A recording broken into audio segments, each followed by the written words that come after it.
día siguiente están en fisiología, ¿no? De hecho, nosotros salido a que me dé la venia de que mis clases tengan mayor porcentaje en el siguiente examen. Hoy día vamos a tratar más. ¿Quieres comerlo en 20, 30 minutos? Para que no se pegue tu monada. Vamos a repasar el rol de carbohidratos y grasas en nutrición. Entonces vamos a aprovechar esto para dar algunos conceptos nuevos y sobre todo rescatar algunos que ustedes probablemente ya lo han recibido en clases anteriores. Ustedes, seguramente en la mente de ustedes se les hace así, ¿no es cierto? Todas las vías metabólicas juntas y en realidad uno no sabe dónde ubicarse, ¿no? Pero si ustedes ahondan en cada vía metabólica, le van a dar gusto al sentido, ¿no? De las cosas, de esta maraña de vías metabólicas. Entonces, para comprender cada parte de las vías metabólicas, hay ciertas, estrategias que la vamos a poner en práctica a partir de hoy día. En cuanto a los carbohidratos, vamos a señalar lo que ustedes también recuerdan, que en realidad la principal fuente de energía son los carbohidratos. Es una principal fuente de energía celular. La célula utiliza carbohidratos de forma predilecta, porque las grasas son fuente de almacenamiento más, pero las movilizan y las utilizan en determinadas condiciones. Pero acá lo que hay que aclarar es que los carbohidratos no solamente son fuente de energía, también es fuente de intermediarios metabólicos. Y eso vamos a poner algunos ejemplos, como el 2,3-difosfoglicerato, o como la formación del ácido glucurónico, o la formación de otras sustancias como las pentosas, ¿no? En realidad permite también síntesis de las pentosas, participa en mecanismos de detoxificación e interviene en el transporte de cationes, sodio, calcio, hierro, zinc, magnesio, manganeso y cobalto. Entonces, este es un resumen del rol del metabolismo de los carbohidratos. Y cuando uno habla de carbohidratos, obligadamente tiene que recordar a la principal vía de oxidación de los carbohidratos, que es la vía glucolítica o vía glicolítica o vía de Ende-Meyer-Parnas, ¿no? Esta vía que ustedes la han estudiado bien, pero hay que entenderla en el contexto no solamente como fuente de energía, sino como fuente de intermediarios metabólicos importantes para el metabolismo de la célula. Y también hay que entenderla que es la única vía que en condiciones de anaerobiosis funciona gracias a la fermentación del lactato, o sea, la fermentación láctica. Gracias a la fermentación láctica es que esa coenzima reducida se reoxida en ese proceso de fermentación láctica y obvia la cadena respiratoria, que es la vía usual de reoxidación de coenzimas cuando hay oxígeno. Entonces, ojo, esta vía metabólica es muy importante como fuente de energía, como fuente de metabolitos intermediarios, que vamos a revisar, y que funciona tanto en aerobiosis como en anaerobiosis. Y ustedes saben que esta vía, como le dije la vez pasada, se lleva a cabo en el citosol. En el citosol. Eso quiere decir, uno puede extrapolar también, como recuerdan, les mencioné, que cuando una célula tiene más citosol, tiene más actividad glicolítica. Si una célula tiene menos citosol, tiene menos actividad glicolítica. Entonces, de ahí su labilidad ante las condiciones deficientes de oxígeno, de células que tienen poco citosol.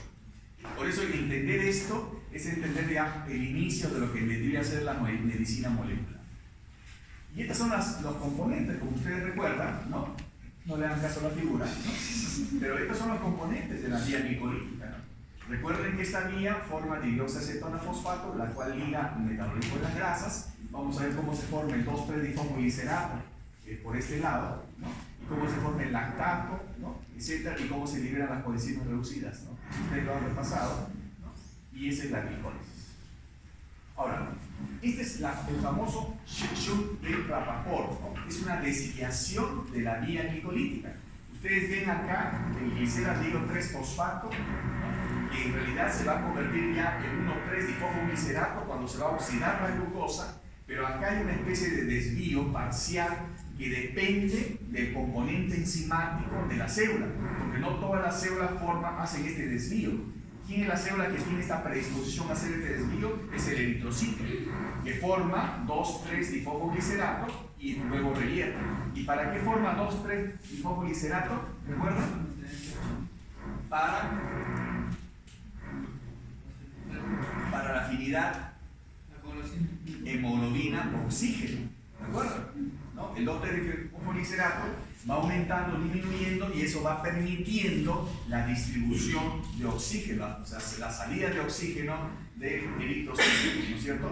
Entonces imagínense, ahora, ahí sí se puede entender, por ejemplo, por qué el eritrocito tiene que tener más actividad glicolítica, porque requiere en algunas circunstancias formar más este producto.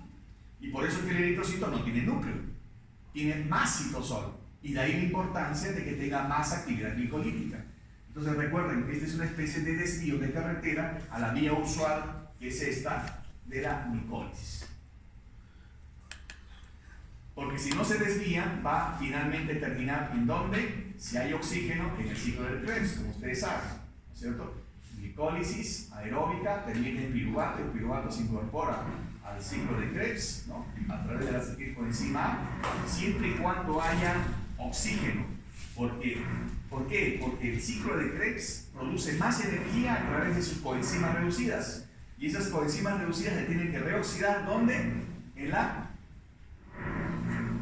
cadena respiratoria. Y la cadena respiratoria termina como aceptor final de protones y cosa, el oxígeno. Si no hay oxígeno, no funciona la cadena respiratoria. Si no funciona la cadena respiratoria, no puede funcionar el ciclo de Krebs. Porque esas coenzimas reducidas no tienen dónde reoxidarse. Entonces, falta oxígeno, falta el funcionamiento de la cadena respiratoria, falta el ciclo de Krebs. Entonces, ¿quién queda? La vía glicolítica como una única vía alterna de energía para formar energía en condiciones anaeróbicas, ¿no?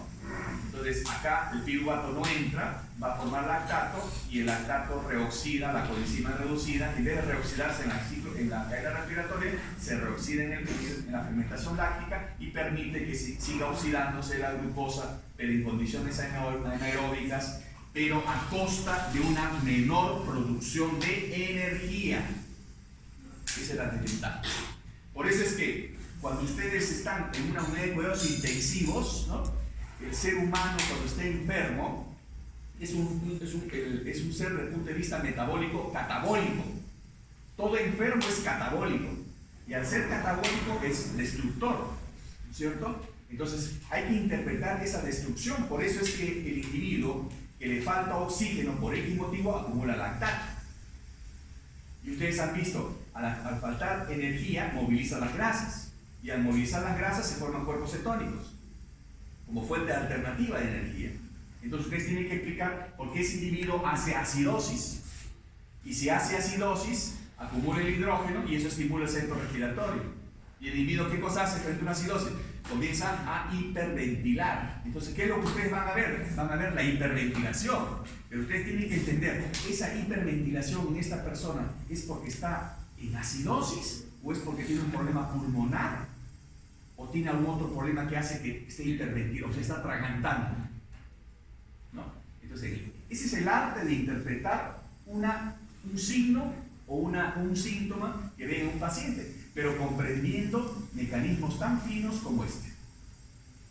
Entonces, si hablamos de glicólisis, tenemos que resumir acá que tiene importancia según la célula. En los eritrocitos, para la síntesis de ATP, no tiene mitocondria y por lo tanto no tiene ciclo de Krebs. Para el músculo esquelético como productor de energía, sobre todo en condiciones anaeróbicas, si yo hago ejercicio, llega un momento como, si no estoy muy entrenado, acumulo lactato. ¿Por qué? Porque entro en anaerobiosis más frecuentemente. Si yo los hago correr ahorita a todos, el que está entrenado se demora en formar lactato, pero el que no está entrenado forma lactato con facilidad, y eso se asocia a fatiga muscular.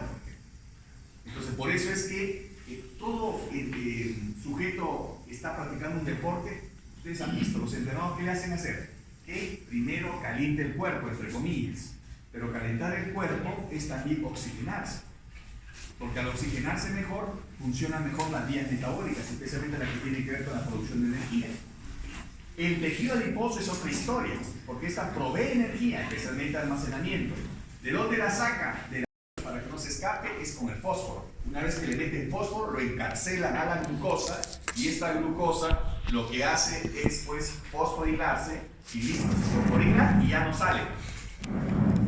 La glucosa sin fósforo pasa, es permeable a la membrana celular. La glucosa con fósforo es impermeable, no sale, de ahí tiene que oxidarse. De ahí la importancia de la fosforilación, es encarcelamiento de la glucosa al interior de la célula. ¿Y qué sigue ahí? Bueno, en este caso se oxida finalmente, entonces el fosfato llega a consumir ATP y su primera vía de activación.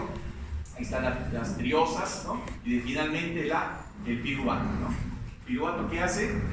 Piruvato lo que libera es de alguna manera liberar ATP, entra a la mitocondria, y el piruvato también forma acetilcoenzima, ¿no? Entonces, el piruvato forma esos dos componentes, ¿no? La diferencia está en que el piruvato que entra a la mitocondria va a formar ¿qué cosa? Oxalacetato. ¿Recuerdan qué es el oxalacetato? Fácil. Claro, es un cetoácido que inicia el ciclo de Krebs. ¿Junto con quién? Con la acetilcoenzima. Entonces miren, ¿quién forma oxalacetato predilectamente? ¿Quién forma? Piruvato.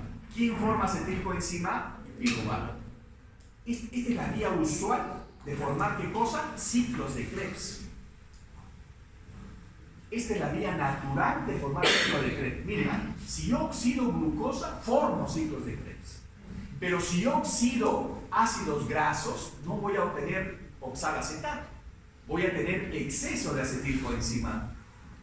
Porque el piruvato, acá en este caso, tiene 3 carbonos. Un ácido graso puede tener 20. O sea, tiene más capacidad para formar acetilcoenzima. Y encima no forma oxalacetato.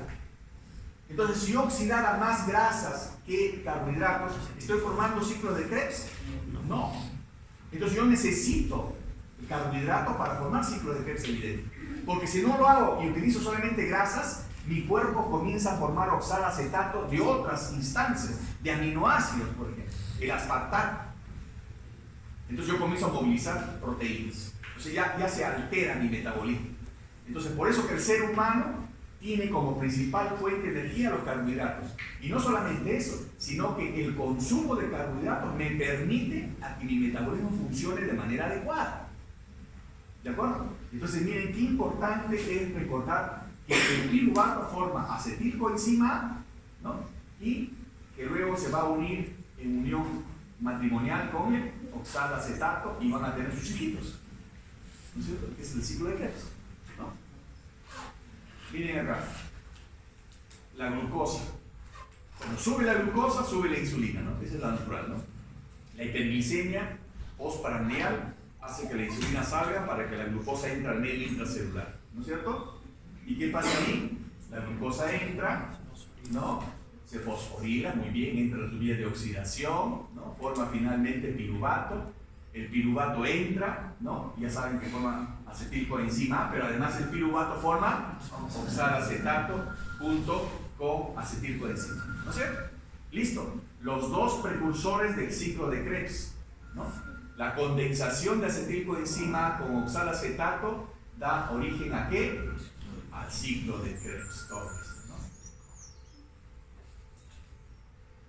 Ese ATP que se forma no se forma directamente, se forma a través de la cadena respiratoria. Solamente hay una reacción donde se forma ATP directamente, pero el resto del ATP se forma a través del FAT reducido, del FAT reducido, que van a la cadena respiratoria y ahí forman sus 3, 2 ATPs, etc. ¿De acuerdo aquí, Maya? Entonces, miren qué importancia es importante recordar todos estos aspectos con respecto al rol que tienen los carbohidratos en nutrición. Bien, otra historia es la fructosa. Otra historia. La glucosa, como ustedes han revisado, tiene mecanismos de regulación muy finos, comenzando por la insulina, comenzando por la fosforilación de la glucosa, ¿no? Ustedes saben que la fosforilación de la glucosa se fosforila por 2 enzimas. ¿Cuáles son las 2 enzimas que fosforilan la glucosa? La exoquinasa y la glucoquinasa. ¿Cuál es la diferencia entre ambas? ¿Ah? ¿Cuál? Una está en el hígado, claro. Pero ¿por qué creen que ¿quién está en el hígado? La glucoquinasa. ¿Por qué creen que la glucoquinasa está en el hígado? Justo en el hígado. No, alguna cosa más importante. Bien, la misma pregunta que les he hecho a ustedes es el motivo por el cual en la reunión con los residentes el viernes pasado estábamos en un caso clínico frente a un niño con hiperinsulinismo que tiene una mutación del GLUT2 que se encuentra como transportador de glucosa en la célula beta. Y la respuesta a la pregunta era el KM de la glucoquinasa. ¿Por qué les digo que es diferente? Porque el KM de la glucoquinasa es muy alto. O sea, necesita más concentración de glucosa para activarse. En cambio, la exoquinasa, la glucosa está en 80 y se está activando. La glucosa está en 70 en sangre y ya se está activando. Está permitiendo la entrada. Pero a otras células, que no es el hígado.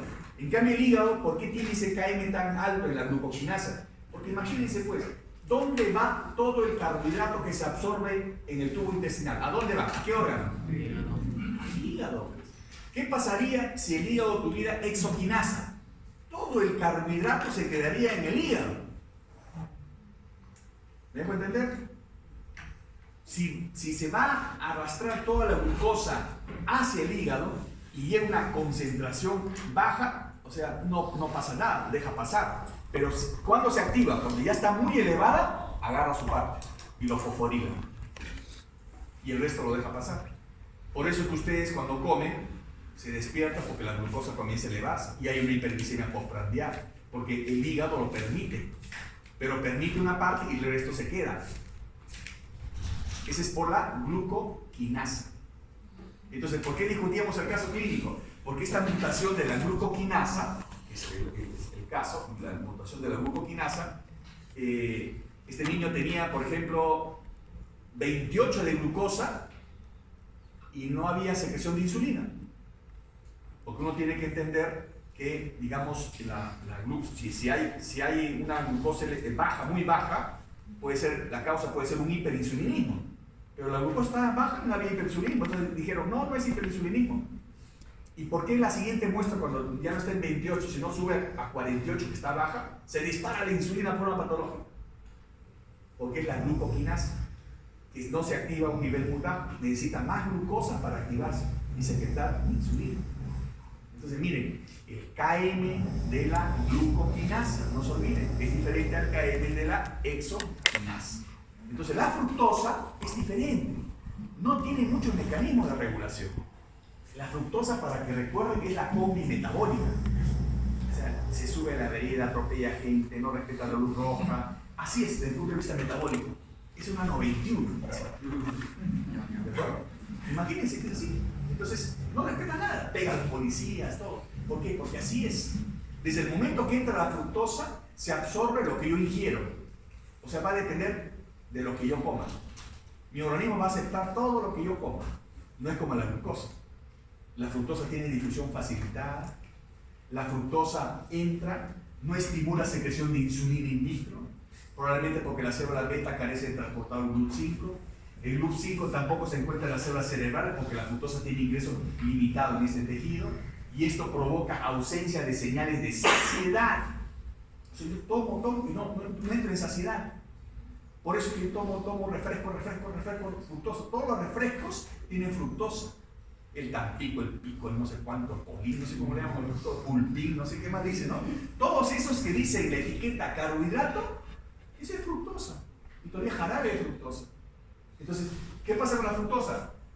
Pasa de frente, ¿no? Pasa de frente la fructosa. Y como pasa de frente, se oxida y ¿cuál es su producto final? Triglicéridos, ácido úrico. Entonces, ese individuo al final está con diabetes, al final está con gota, ¿no?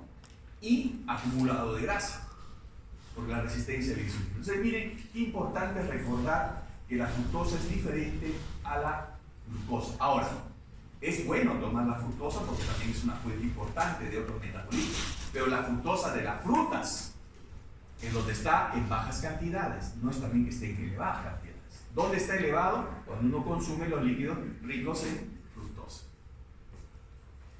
Entonces, si nosotros concebimos bien todas estas vías metabólicas, le voy a volver a repetir lo que le dije en la clase pasada, cada persona tiene la obligación de hacer funcionar bien a su cuerpo. Y ese quehacer para hacer funcionar bien a su cuerpo, por supuesto, viene desde pequeños. Tenemos que formar un adulto que coma lo saludable y que sepa qué comer para que su metabolismo funcione de forma adecuada. Por ejemplo, por eso es que ustedes van a ver que el carbohidrato ideal es el carbohidrato de digestión lenta. ¿Por qué? Desde el comienzo, si yo ingiero un carbohidrato de absorción rápida, mire dónde se absorbe. Y si yo quiero un carbohidrato de absorción lenta, mire cómo se distribuye y se absorbe homogéneamente. Es distinto. Entonces, si ustedes se exceden en azúcares, va a suceder esto, ¿no? Dulces, gaseosas, azúcares, etc. Es distinto a esta distribución, ¿no? Que es más homogénea. Es como si yo tuviera un jugo de naranja hecho por 2 naranjas acá y las 2 naranjas acá. Entonces, voy a medir mi glucosa en ambos ejemplos. Si yo tomo el jugo de naranja, me mido la glucosa y veo que mi glucosa sube así, en pico y baja, en pico y baja. Yo como las 2 naranjas, las mismas 2 naranjas, pero las como a todo el contenido de la naranja, y mi glucosa sube así. ¿No es diferente? Este pico va a provocar que mi páncreas funcione más porque va a secretar más insulina, porque es un pico. En cambio, esto va a hacer que las insulinas se secreten de forma normal. Entonces, vean la importancia de cómo yo puedo hacer funcionar bien a mi cuerpo, comenzando por lo que yo ingiero, aparte del tipo de alimento que puedo ingerir, ¿no es cierto? Ahora, los carbohidratos por supuesto tienen otro rol, como en este caso, forman aminoazúcares, ¿no? Son encontrados en glucoproteínas, y de ahí la importancia de recordar estas vías de las glucosaminas que en parte lo hemos visto la vez pasada, ¿no? Que la forman estos carbohidratos, ¿no? Fundamentalmente la fructosa, el acetilcoenzima y el nitrógeno. ¿De dónde viene? De la glutamina. O sea, son mezclas de aminoazúcares, ¿de acuerdo? Eso también forman los carbohidratos. El carbohidrato también forma ácido glucurónico. Cuando lleven farmacología, va a haber una parte pequeña que les van a decir, estos son los mecanismos de excreción de fármacos. Y ustedes saben que los fármacos se pueden excretar por cualquier emuntorio, ¿no? Hasta por el sudor se puede excretar un fármaco, ¿no? Entonces, pero comprender con detalle el ácido glucurónico les va a permitir comprender por qué algunos fármacos, algunas hormonas, algunas sustancias necesitan al ácido glucurónico para eliminarse. ¿De dónde obtiene el ácido glucurónico el hígado? De la vía del ácido urónico. ¿Qué es la vía del ácido urónico? Es la vía alterna de la oxidación de glucosa. Y de ahí se forma el ácido glucurónico, que es una glucosa con el carbono 6 carboxilado. Es componente esencial de los glucosaminoglicanos y de las pectinas, pero lo más importante, permite la detoxificación o eliminación de bilirrubinas, hormonas, fármacos, etc. Todo lo que se conjuga se elimina con el ácido glucurónico y se elimina por vías biliares. Por ejemplo, la bilirrubina. Viene la bilirrubina indirecta, se junta con el ácido glucurónico y se convierte en bilirrubina directa y se elimina. Viene un fármaco, se junta con el ácido glucurónico y se elimina. O sea, esa capacidad, ¿de dónde viene? De la unión con el ácido glucurónico. ¿De dónde viene el ácido glucurónico? De la glucosa. O sea, no es que tengamos que eliminar la glucosa de la dieta, tampoco para evitar la famosa diabetes.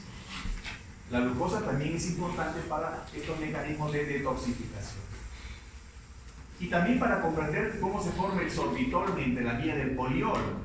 Se forma a partir de la glucosa por efecto de la aldosa reductasa en presencia de NAD-fosfato, y la enzima significativamente está en el cristalino, en la célula de Schwann, de los nervios, las papilas del riñón y las vesículas seminales. En el hígado de las vesículas seminales hay una segunda enzima, sorbitol desoxigenasa, que la transforma, ¿no? O sea, miren cómo este sorbitol se liga también a la fructosa, pero lo importante es ¿Por qué se acumulan? Y ustedes van a ver algunas patologías en las cuales se acumula el sorbitol por defectos que hay en la formación o en la síntesis o en la excreción de sorbitol. En el caso, por ejemplo, de las cataratas o algún tipo de origen de problemas en la vista. Finalmente, las glicoproteínas y proteoglucanos, que son otros componentes en los cuales están incluidos los carbohidratos. Porque estamos viendo para qué sirven los carbohidratos. Estamos viendo la parte práctica, o sea, ¿por qué yo debo ingerir carbohidratos? Son macromoléculas que contienen carbohidratos y proteínas unidas covalentemente. Las glicoproteínas contienen escasa cantidad de carbohidratos, entre 15 a 20 monosacáridos. Los proteoglucanos que tienen un 95% de carbohidratos bajo la forma de cadenas llamadas glucosaminoglucanos, con varios cientos de monosacáridos, y son muchos disacáridos formados por N-acetilglucosamina o N-acetilgalactosamina y un ácido urónico. Es decir, estas glicoproteínas y los proteoglucanos también son parte de su origen de los carbohidratos. ¿Y cuál es la importancia? Porque estos son mayores componentes del espacio extracelular, como por ejemplo el colágeno, la elastina, el cartílago, el líquido sinovial, el humor vítreo, la misma piel. Imagínense, pues todos estos tejidos intervienen también en el carbohidrato, porque están participando los proteoglucanos. Están compuestos de glucosaminoglucanos, aminoazúcar más ácido urónico, unidos a una proteína con una cadena tetrasacárica. Inclusive los antígenos para grupos sanguíneos, ¿no? Pues ustedes se preguntarán de dónde sale esto. Un grupo muy importante de glicoproteínas unidas por el ácido oxígeno son los grupos sanguíneos. Los grupos sanguíneos dependen de los monosacáridos unidas a proteínas localizadas en la superficie de matriz. El grupo A, por ejemplo, tiene N-acetilgalactosamina, mientras que el grupo B tiene galactosa.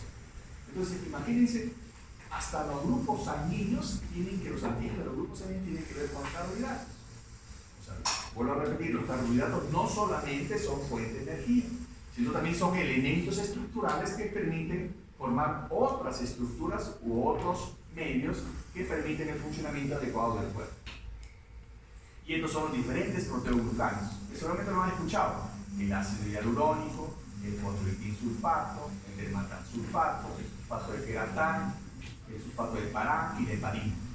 Acá está el disacárido, ¿quién se une? ¿Qué ácido urónico? ¿Con qué aminoazúcar se une? ¿Y en qué tejidos está presente ese proteoglucano? Entonces, ya ustedes van a recordar que la importancia radica en que forma pues la glucosa parte del proteoglucano, y eso le permite formar estos elementos que son vitales para estos tejidos. El cartílago de crecimiento, el cartílago que existe en el óseo. Este es el ritmo cardíaco, por si acaso, en clase parcial, antes de recibir la nota parcial y después de la parcial. Eso va a ir disminuyendo poco a poco. Y acá está, estoy confundido con el inglés. Si Car es carro y Nen es hombre, entonces mi tía Carmen es un transformador. Bien, ahora veamos cuál es el rol de las grasas en el organismo. Las grasas son fuente de energía, pero es fuente de energía de almacenamiento. Se moviliza, normalmente está en movilización, pero es más utilizada como fuente de energía. ¿Y por qué? Por esa facilidad que tiene el ser humano de acumular grasa.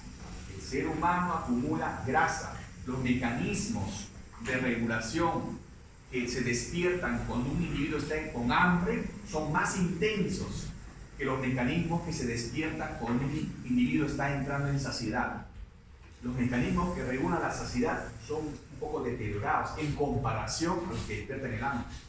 Por eso es que nosotros a veces nos excedemos y entramos al acúmulo de grasa con mayor facilidad. ¿Y por qué grasa? Porque nosotros tenemos que acumular grasa porque son ideales, son mayor fuente de energía y son hidrofóbicas, no acumulan agua. Eso no hay discusión. Pero también participan en la estructura celular. Hay fuente de ácidos grasos esenciales. Es la única fuente de ácidos grasos esenciales. Es vital para el funcionamiento del cuerpo. Modula la función gastrointestinal y es el único vehículo de las vitaminas liposolubles. Muchas preguntas se dan en el ENAC cuando dicen, qué grupo de vitaminas, ¿no?, son deficientes cuando hay síndrome de mala absorción. La mala absorción, por definición, es cuando uno pierde más de 5 gramos de grasa en el cuerpo. Al perder grasa está perdiendo vitaminas y las saludes, no las hidrosaludes. Entonces yo tengo más riesgo de encontrar deficiencia de esa vitamina cuando hay mala absorción de grasas. Acá miren el otro consejo. Yo tengo que asegurar mi aporte de grasas porque fundamentalmente es la única fuente de ácidos grasos esenciales y es la única manera de permitir la absorción adecuada de mis vitaminas liposolubles. Nada que cero grasas. Eso es absurdo. No van a escuchar hablar de las dietas cetogénicas, porque a veces son dietas más terapéuticas. Y eso ya viene en otro contexto.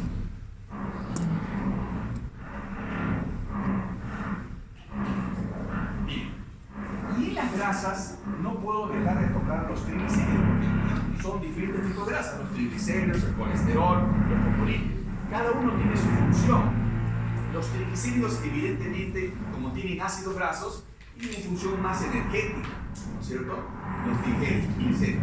Entonces, la importancia es comprender que estos triglicéridos que se absorben en el enterocito, miren, ¿cómo es que logran absorberse?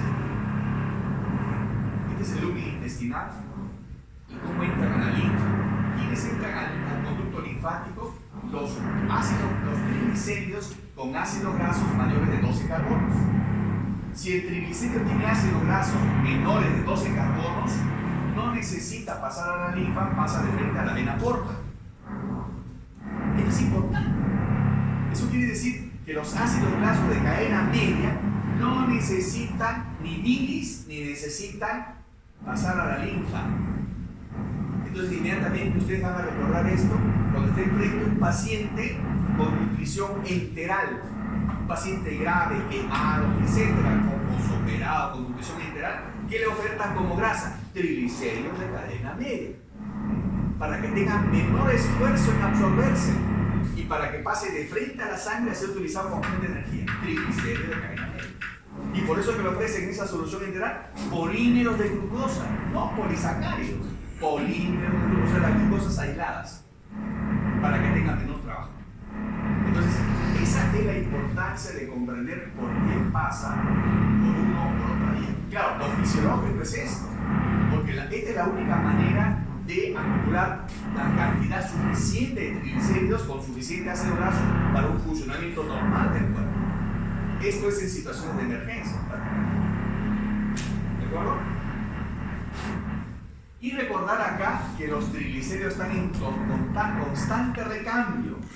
Lo básico, esta es la célula del adipocito, acá está el triglicérido, este se va a descomponer o no de acuerdo a los siguientes estímulos. Acá está la insulina, ¿no?, que permite la entrada de glucosa, ¿no?, de ácidos grasos, y se forma el triglicérido.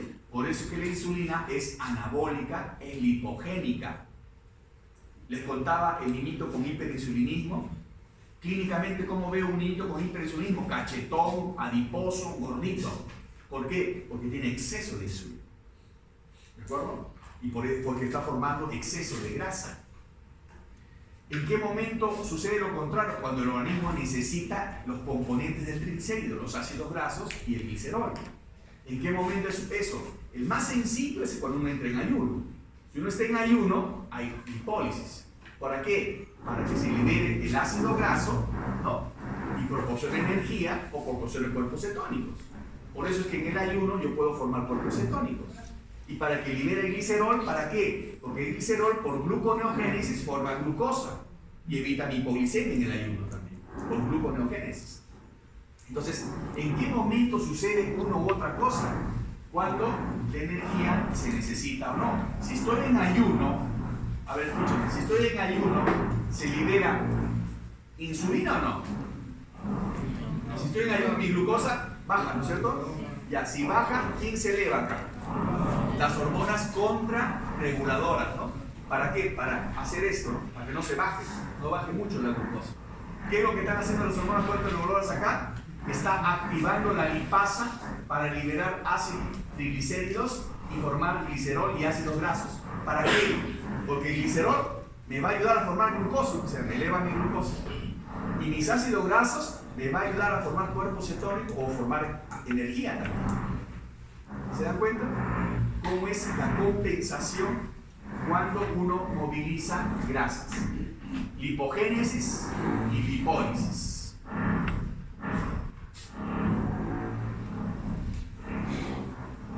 Bien, y acá entramos al capítulo del colesterol, al tan insultado colesterol, ¿no? Tan insultado que hubo una época que había una especie de huevofobia, ¿no? ¿Por qué? Porque decían, no, colesterol, huevo, colesterol, enfermedades cardiovasculares. ¿Y saben de qué época es eso? Del año 50. En el año 1950 descubren la relación entre enfermedades coronarias y colesterol. Entonces la tendencia fue bien agresiva, ¿no? Bajen las grasas, bajen el colesterol, y total nunca bajó las enfermedades coronarias. Hasta hoy en día, la primera causa de mortalidad en el mundo son las enfermedades cardiovasculares. Y hasta hoy en día hay mucha gente que tiene dislipidemias. ¿Y eso por qué? Porque no hemos sabido comprender el verdadero funcionamiento o el origen del colesterol. El colesterol es estructural, porque forma membrana plasmática. Nadie lo puede negar. El colesterol es precursor de la vitamina D. Ya vamos a ver en clase, la próxima clase, cómo la vitamina D, el 50% de vitamina D se satisface por activación del colesterol que está acá en la piel. Yo cuando me expongo mi piel solamente 15 minutos a las radiaciones solares, mi concentración de vitamina D se eleva 25 veces. Para que vean que es el 50% del origen de vitamina D, el colesterol.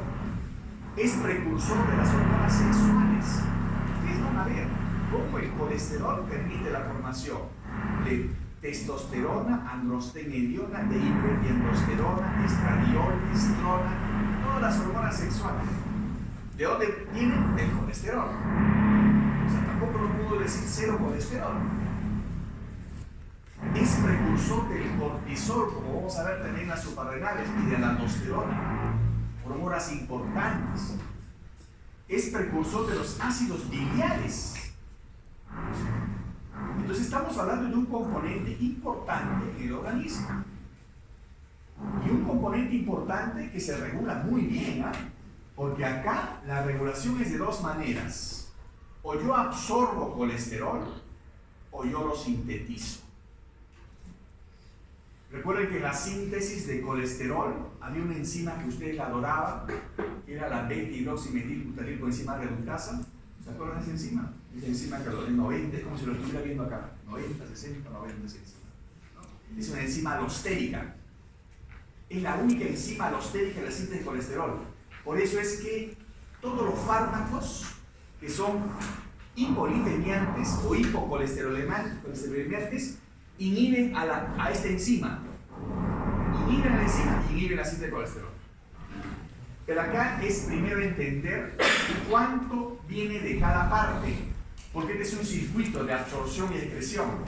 Cuánto se absorbe y cuánto sintetizo. Porque de acuerdo a esta estrategia yo puedo inhibir la síntesis o puedo inhibir la absorción. Así son los mecanismos para controlar el colesterol. Pero acá la idea es bien clara. El colesterol está bien regulado. Bien regulado. O sea, no puede haber exceso de colesterol en el cuerpo. No podría haber. Porque miren, la concentración del colesterol libre en el interior celular regula la síntesis endógena de qué? O sea, si yo doy colesterol libre, oferto colesterol a una célula, se inhibe a la hidroximetilbutanilcoenzima reductasa. O sea, ¿se inhibe para qué? Si está entrando colesterol, ya no va a sintetizar. Está entrando colesterol, inhibe a la síntesis. Estimula el ACAT, ¿para qué? Para esterificar el colesterol. O sea, está entrando el colesterol, no lo está dejando libre, lo esterifica para almacenarlo acá. Es como quédate quieto, acá. O sea, inhibe la síntesis, entra, inhibe la síntesis y hace un estate quieto. Y finalmente disminuye la síntesis de receptores del LDL. O sea, finalmente dice, no, yo te digo, no. Pasa. Tienes un colesterol bueno. Entonces, idea es, entra colesterol, evita la síntesis, lo acumula y al final cierra la compuerta. Todas las células tienen esa capacidad. ¿Okay? El 75% de la captación de LDL lo realiza la célula del mecanismo explicado. Pero miren, siempre hay un malo de la película. El 25% lo lleva a cabo los receptores de baja afinidad ubicados ¿en dónde? En los macrófagos. Los macrófagos son la única célula que tiene este sistema de regulación de un 25%. Por eso es que el macrófago, cuando recibe colesterol en exceso, se queda con el colesterol libre. Y ahí vienen los problemas. ¿Por qué? Porque los macrófagos, al recibir mucho colesterol, se convierten en células espumosas y luego devienen ¿en qué? En estrías grasas y luego en placas ateromatosas que van a obstruir el flujo sanguíneo. Y de acuerdo a la arteria va a producir infarto cardíaco, infarto cerebral, infarto renal, infarto intestinal, etc. Entonces, imagínense, el colesterol tiene este mecanismo de regulación. Entonces, ¿cuál es el problema con el colesterol? ¿Cuál es el problema? Que no hemos podido entender cuál es el aporte. El organismo produce 850 miligramos al día de colesterol. El colesterol en la dieta es solamente 400 miligramos al día. ¿Se absorbe cuánto? Solamente 240 de esto. Entonces, ¿de dónde viene más colesterol? ¿De dónde viene? De la síntesis. Ya, ahora la pregunta es, ya, ¿y por qué la síntesis es un problema? ¿Saben por qué? Porque cada uno de ustedes tiene una capacidad de síntesis diferente. Esa programación de su síntesis viene por mecanismos epigenéticos desde que nacen.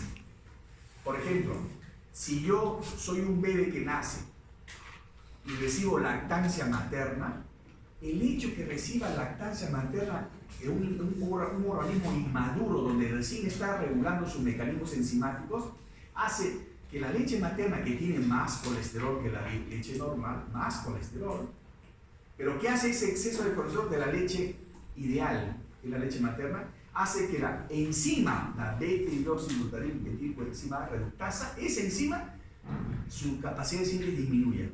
Como está ofertándose colesterol, baja. Y como lo baja en una etapa clave de la vida, se programa a esta velocidad y llega así a la adultez. Entonces su capacidad de síntesis ya no es tanta, en comparación a otro que no utiliza leche materna. Entonces, ¿quién propició la mayor o menor síntesis? El tipo de alimentación. Y así hay una serie de ejemplos como esta enzima reguladora del colesterol se reprograma. Eso se llama programación metabólica. Y la programación metabólica se da especialmente en los primeros 1000 días de vida, donde se forma digamos, la estructura metabólica del ser humano. Entonces, miren, ¿de dónde viene el colesterol? 78% de síntesis. ¿De dónde viene el menor cantidad? 22%. O sea, no es tanto esto, es la capacidad de síntesis. Por eso es que el adulto, cuando tiene colesterol elevado, tiene colesterol elevado, tiene que tomar pastillas. No lo soluciona. Es más, cuando tiene su examen de sangre, cuando tiene colesterol elevado y triglicéridos elevados, ahí yo puedo decir que son las calorías de la dieta, porque son los triglicéridos que están elevados. Pero si el colesterol está elevado y los triglicéridos están bajos, eso ya es genético. Ahí tiene que tomar su pastillita, especialmente cuando ya pasa un determinado umbral, que ustedes lo van a aprender.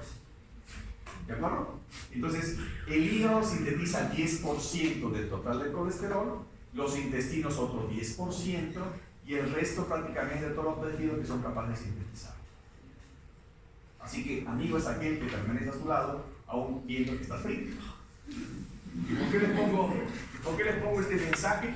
Porque no se trata pues de desterrar un alimento tan nutritivo, especialmente en niños, ¿no? O sea, porque ya son 300, no sé, de 250 a 300 miligramos de colesterol por cada huevo. Entonces, ¿cuál es el problema? Este artículo acaba de salir este año, 2019. Este año acaba de salir. Por eso le digo, tienen que leer papers todos los días, aunque sea un libro. Como leer el Publimetro, así. ¿Han visto el Publimetro cuando estuve en o su comercio? Lea, entre al baño con un paper. Sean finos, no lo utilicen, lean. Este artículo dice algo que, digamos, que hace 2 años salió un artículo parecido que decía, no, que el consumo de huevos no tiene nada que ver con la mortalidad. Está totalmente lo contrario. Asociación del colesterol dietario o el consumo de huevos con enfermedades cardiovasculares y mortalidad. Pero ¿cuál es el hecho? Que también hay que saber leer los artículos. Cuando apareció este artículo, todos en el Facebook, no, que con huevos, un momentito. ¿Cuántos huevos comían estas 13.299 personas? Sí, de 29.615 participantes.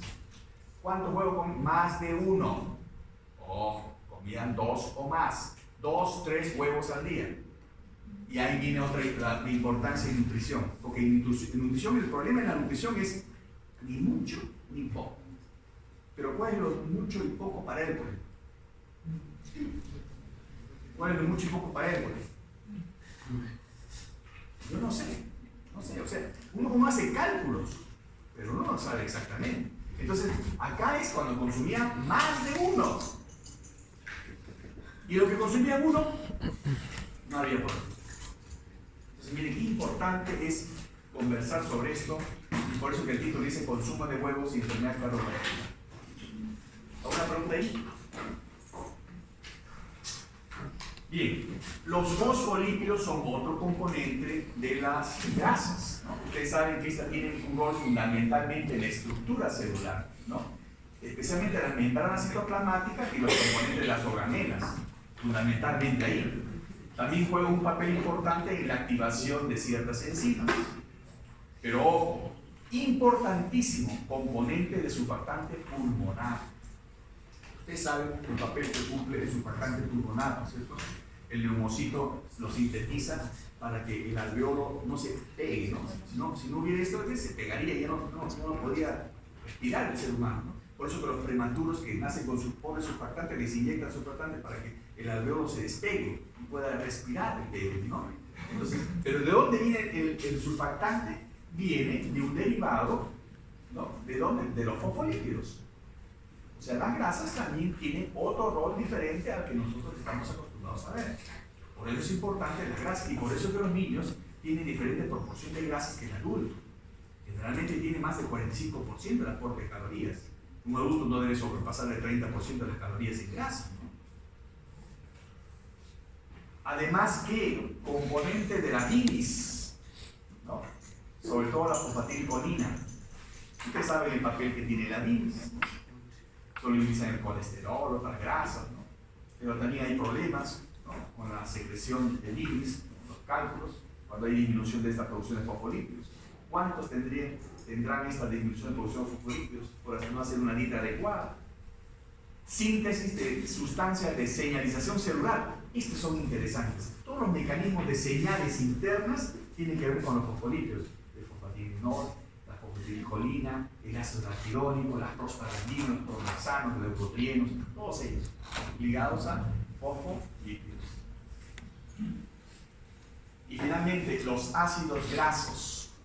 Esa es otra cosa. Es cierto que nosotros hablamos de ácido graso como fuente de energía, pero estamos hablando de 9 kilocalorías aproximadamente por gramo de grasa, porque estamos hablando de ácido graso de cadena larga. ¿Y por qué hacemos el cálculo en base a esta cantidad? Porque normalmente en nuestro plan de alimentación están especialmente en mayoría los ácidos grasos de cadena larga. Porque los ácidos grasos de cadena media producen menos kilocalorías. Y los ácidos grasos de cadena corta producen muchas menos kilocalorías. Ojo, estos ácidos grasos de cadena corta, por ejemplo, se forman en el tubo intestinal, ¿no? Los glúcidos, un 1% no se absorben, llegan al colon, a la flora bacteriana, a lo que se llama hoy día la microbiota, y esa microbiota oxida esos glúcidos y los convierte en un grupo en ácidos grasos volátiles. Y esos ácidos volátiles, ¿qué hacen en el colon? El colonocito tiene como principal fuente de energía a los ácidos grasos de cadena corta. Entonces ahí viene el otro principio. Es cierto que la glucosa es la principal fuente de energía celular, pero hay excepciones, excepciones. El colonocito tiene como principal fuente de energía los ácidos grasos de cadena corta. El enterocito tiene como principal fuente de energía aminoácidos, glutamina, glutamato, no glucosa.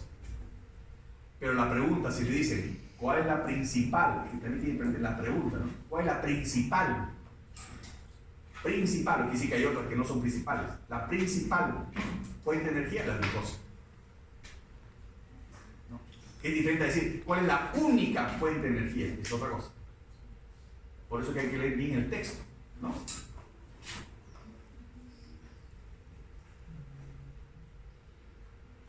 Y también recordarles esto. Cuando hablamos de ácidos grasos, tenemos que hablar de los ácidos grasos esenciales. Recuerden lo que decía hace un momento, que la única manera de incorporar ácidos grasos esenciales en la dieta es consumiendo grasa. Y esto se refiere a los famosos omega 3, omega 6, que hasta en el televisor lo ven en los medios de comunicación, ¿no es cierto? Omega 3, omega 6, ¿no? También le llaman N3, N6. Y son principalmente esos dos precursores, el ácido linoleico y el ácido linolénico, y son los que originan el ácido araquidónico y el ácido docosahexaenoico.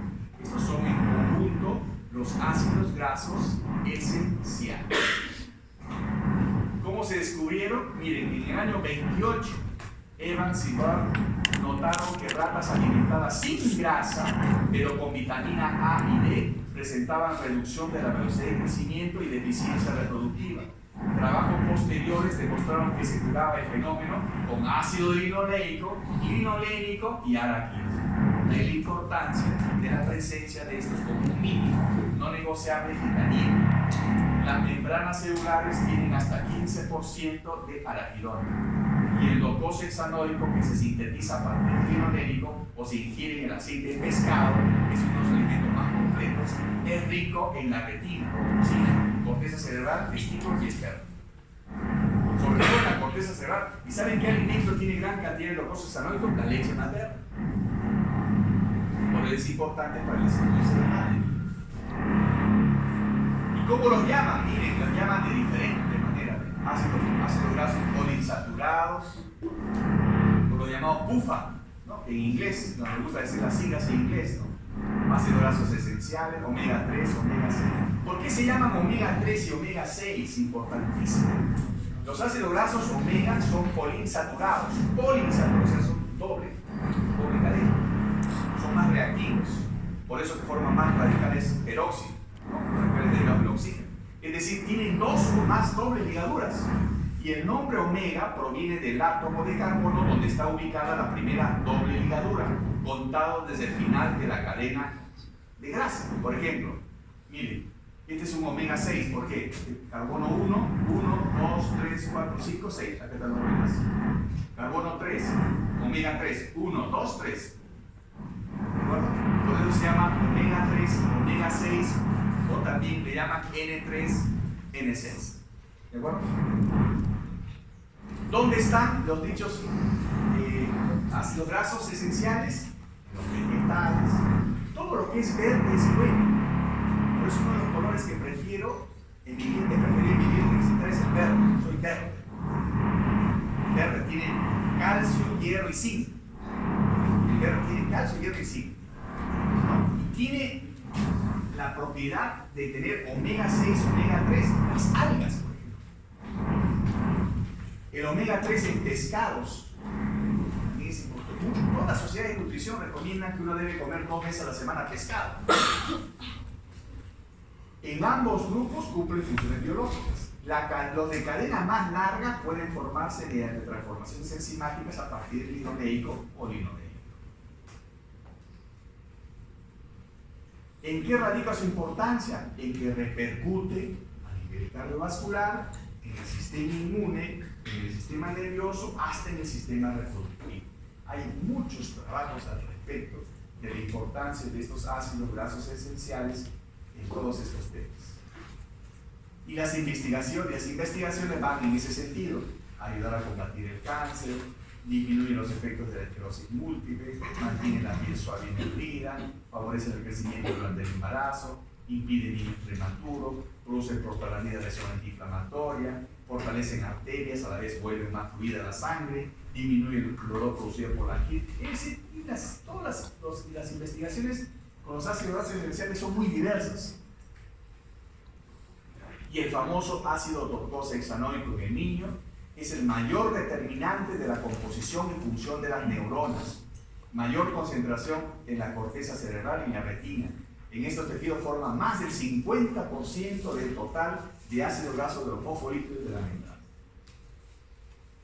Otra vez ahí está, para que comparen, no precios, sino comparen la cantidad, ¿no? Pero miren cómo el pescado es un alimento que resulta muy importante en la mesa familiar. Y justo a los niños, cuando le da pescado no les gusta, pues, ¿no? Entonces, uno utiliza lo que dice en nutrición infantil, lo que se llama la estrategia de la exposición al alimento.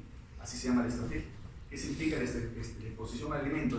Cuando a un niño no le gusta un alimento, lo peor que puede hacer el papá y la mamá es no darle nunca. ¿Y cuál es la estrategia? Le das un lunes, mamá no quiero, no comas. El viernes, mamá no quiero, no comas. Y así. Esa es la frecuencia de la exposición. Porque se ha demostrado en grandes trabajos que la frecuencia de exposición hace que muchos, digamos, incluyan a su dieta el pescado o el alimento que no quieren. Eso es muy interesante. Yo lo practiqué con mis 3 hijas. Mis 3 hijas son mayor de edad, ¿no? La primera, yo me gusta mucho el pescado. La primera comenzó a comer pescado a los 12 años. 12 años estuve insistiendo, ¿no? La segunda sí me aceptó más rápido. En el segundo año de vida ya quería esta ceviche. Y la última, hasta ahora sigo insistiendo, tiene 23 años. Así es, o sea, pero la estrategia de nutrición infantil, la frecuencia de la exposición al alimento. Lo peor es no darle, porque al no darle, hasta le dan, un día le dan y le cae mal.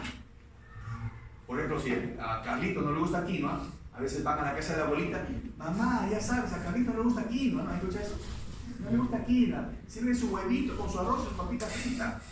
Ya hijita, ahorita mi hijito, ¿dónde está mi hijito? Esas son costumbres pues, lamentablemente inmersas en una sociedad que no favorece a este consumo de alimentos, ¿no?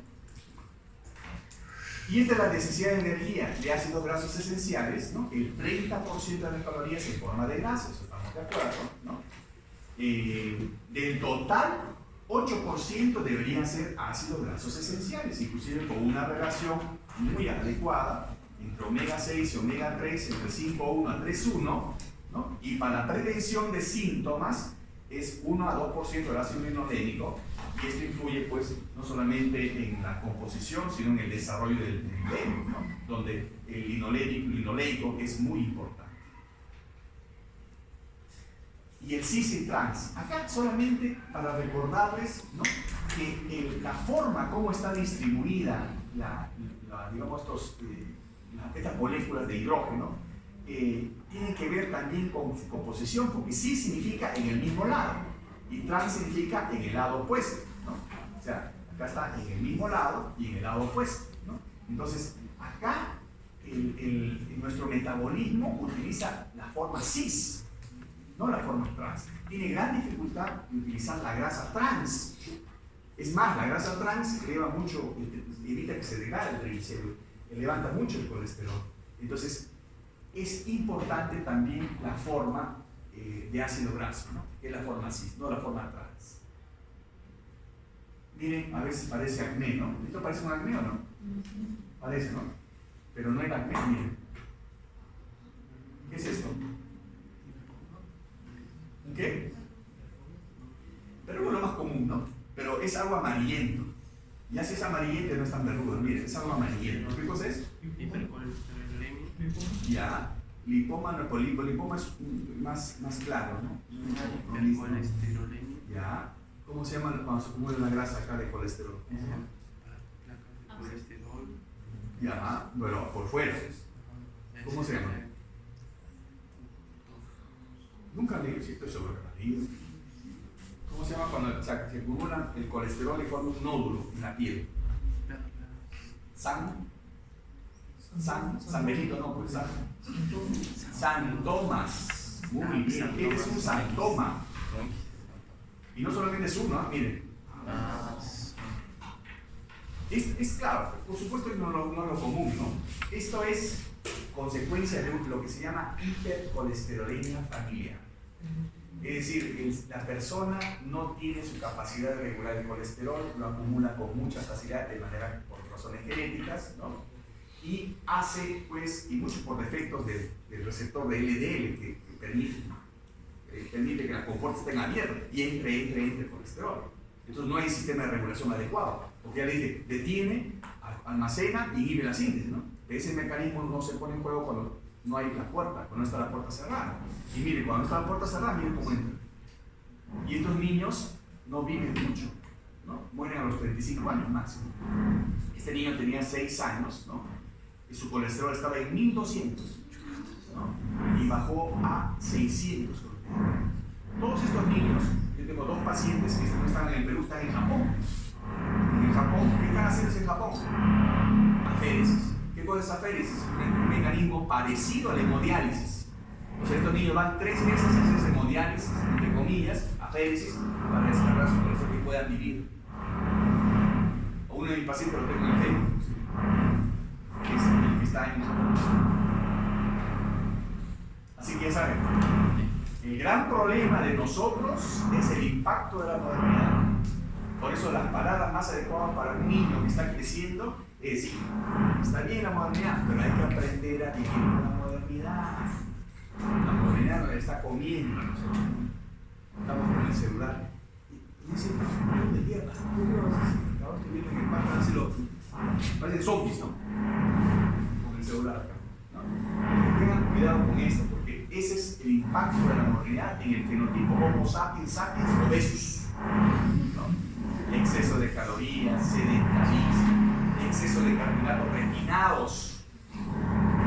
¿Cuántos de estos no son responsables por razones epigenéticas, o sea, por acetilación, metilación de los ADN, que nuestro destino se desvía hacia enfermedades crónicas?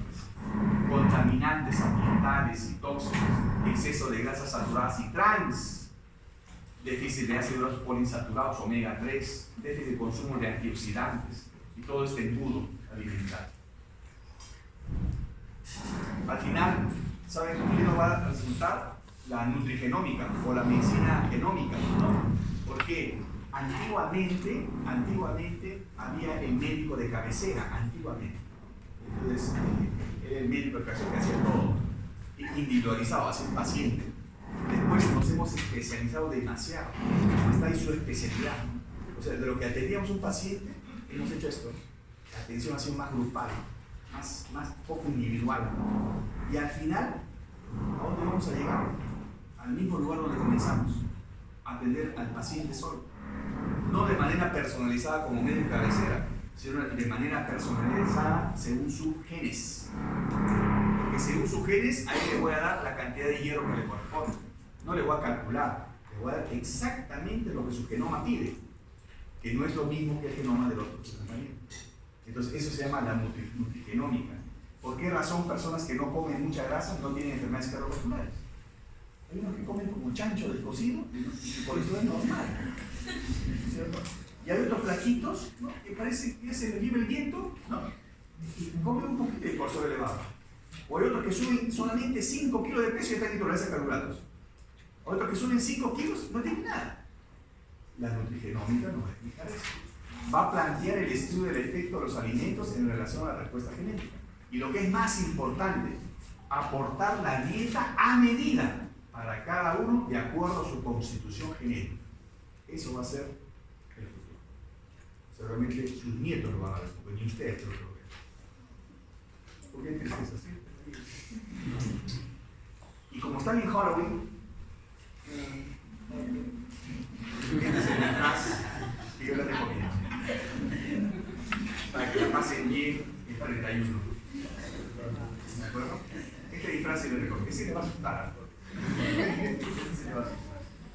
Miedo, terror y llanto garantizado. Bien, gracias.